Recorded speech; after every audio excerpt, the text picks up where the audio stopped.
fair point, and when we've got a revised agenda, revamped agenda, maybe there's a chance informally for councillors to come together before the meeting next Thursday. It won't be possible for everybody because it'll be a late diary entry, but perhaps we can convene a group to talk about some of those issues so that we can discuss, you know, what will be on the agenda for the joint meeting.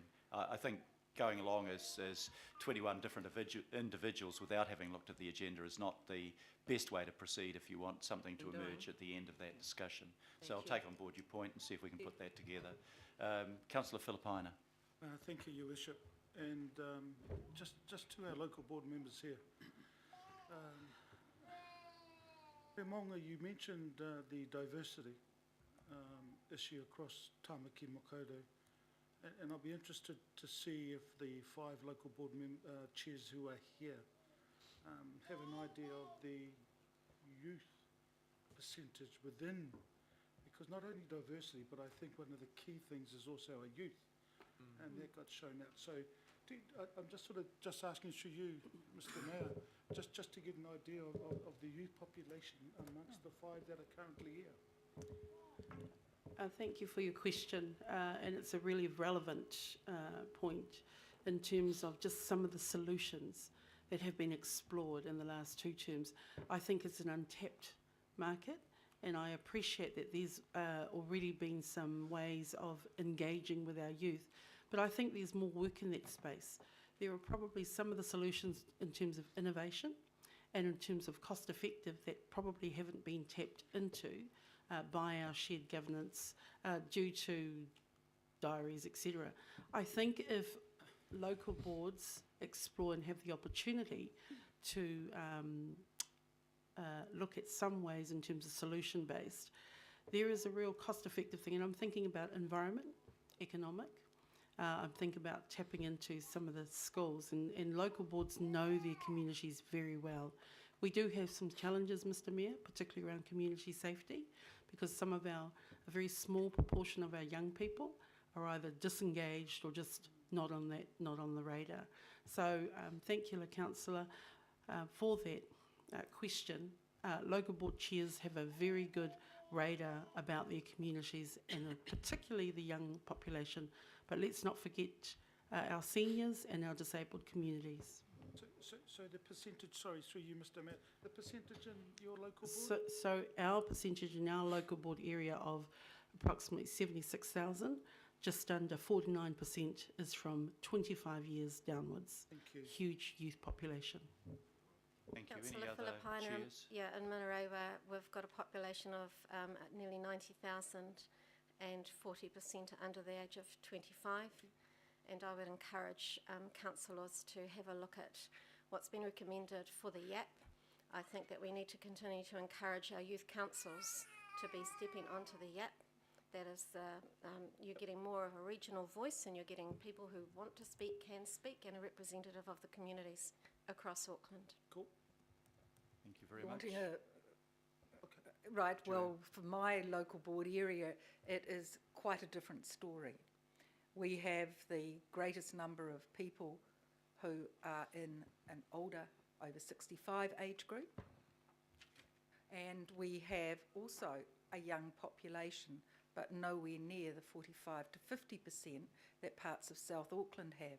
Yeah. So what we've got to do is we've got to develop policies that actually look after all of our residents, whatever their age, and I think that it's a really good point that this city should actually become an age-friendly city, so we look after everybody at every age group. Okay. Thank you. We should add that in the Hibiscus and Bays local board we have a local board member by the name of Caitlin Watson who's just 18 years old, so special congratulations to your area for reflecting some of the youth population. And the wonderful spirit is that she's taking on board another person, another candidate who was 20, and they're working together to develop something special, something new, to actually focus on the youth needs in our area. So it's wonderful. Very promising. Any further comment? Otherwise, I have 2 more questions. Councillor Sayers, next in line. Yeah, Thank you, Mr Mayor. Perhaps just bring to your attention the mention that there's 12 chairs here today. Mr Mayor, your vote of thanks, perhaps? We will do that as part of the normal routine of thank you at the end of the process. My question is really directed to the chair of Waiheke. In your presentation, you mentioned about concerns around Auckland Transport not listening to or following your local board plans. So I think it's, we've got an agenda item later today, so it's just a golden opportunity with you here to ask about the importance, or your consideration of importance around elected representation on the Auckland Transport Board. Look, I think what we've articulated is a disconnection in the plan-making process where we have, very robust engagement with community and following from that expectation. And that does not translate to outcomes from council-controlled organisations. Certainly from in fact, at every level engagement, be it governance, be it outcomes, the most effective mechanism that has, or the connection that has been in place over the past 3 years, certainly that I've been involved, has been through the elected representatives that are representing council on that board. We've had some fairly substantial issues, very minor issues, we've got and I won't delve into details, but easy fixes but have a big impact on communities.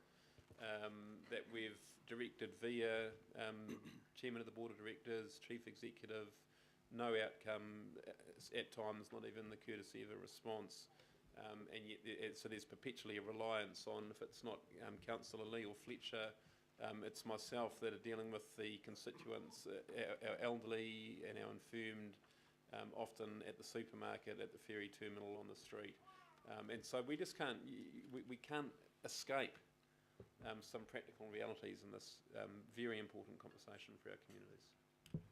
Does that answer your question, Greg? Yes, no, that's very helpful. I don't know, Mr Mayor, if I can open that question for any comment from the other four that are sitting here. We've got a substantive issue on the agenda later on. I'm very conscious of that's time. fine. We've got several other speakers on this session. Thank you, Mr Mayor.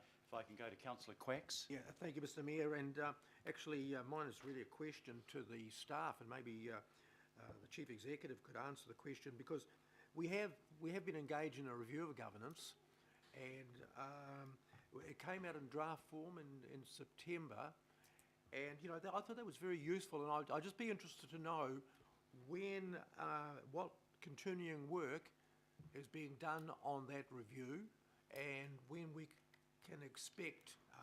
I guess we need some more engagement now that we've got perhaps we got a new members, but also when we'll be getting the final report on that governance review. We'd ask Phil Wilson to comment on that, please. Through your worship, the report is being finalised right now. Final proofreading and such like. It should be published either the end of this week or early next.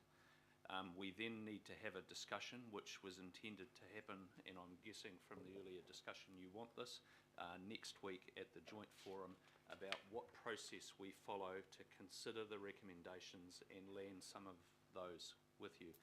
That will be in your hands how you wish to approach that, and my intention is to have a discussion around that next week, subject to agreeing the agenda. Great, thank you very much. Last question from Councillor Hills. Thank you, Mayor Goff. Kia ora, Chairs. Thank you for coming in, and I think it's a really, really good start to have you up front with us on the first major meeting.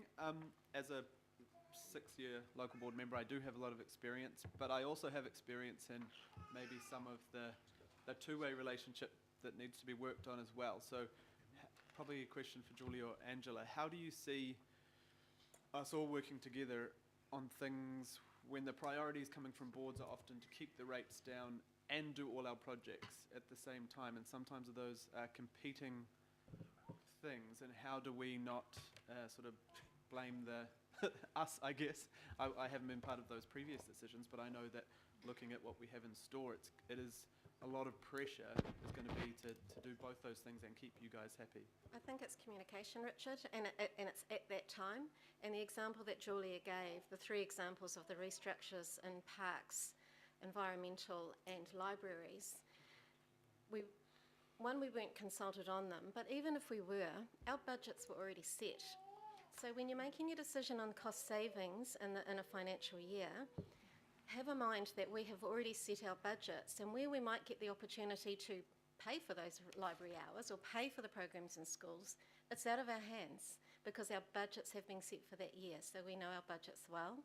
Any savings should have been projected into the following financial year, so we have an opportunity to backfill if we choose to. Libraries, there are local boards here who already invest in libraries to keep the hours open. The cuts are made. I doubt those savings are going back to the local boards, I don't know. But it's that communication up front and not what are we going to do now that the governing body has asked for all these savings. Because then, arguably, the organisation will say to us, this is an operational matter, not a governance decision for us. And, in there is where the rub is. So we need to talk more. Yes, we all need to talk more, because if you were given the decision of which areas to cut, let's be honest, would you have chosen the 3 frontline services that we know that the public really love, when we know that there's other areas of council that the public has a distaste for? Would we be cutting the libraries? Would we be making cuts with our Enviro Schools programs by up to a third? I don't think they would be the areas that we would choose. So obviously, when there's a vacuum, management then looks at areas and efficiencies. And the ability to, at the front end, shape those decisions is a vacuum that we all need to fill. Otherwise, you have, and I don't know about the rest of you, the public have certainly given me the feedback, they are not the cuts that they were wanting. Thank you. Thank you very much. If I could just ask Greg to stay at the front table for his presentation on a separate issue, and thank the other council chairs for their presentation. I'll do so formally in just a moment. Thank you. Greg,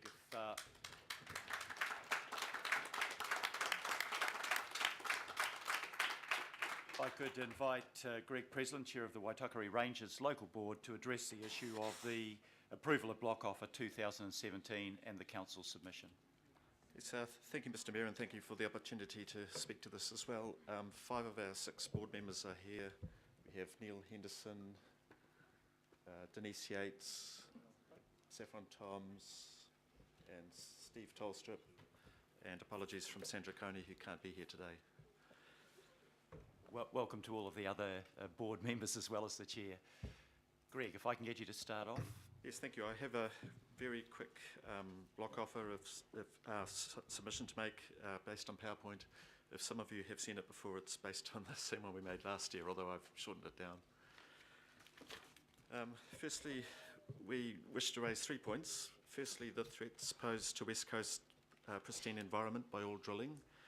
Secondly, the threat to habitat of Maui's dolphin and other protected marine mammals. And thirdly, the aspects of climate change and the need to keep oil in the ground.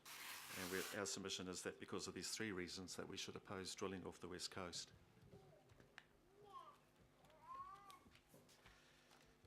Firstly, if I could talk about the potential threats from an oil spill. Up on the board is a photograph of the recent disaster that happened in the Gulf of Mexico. So I think it graphically says what can happen when things go wrong.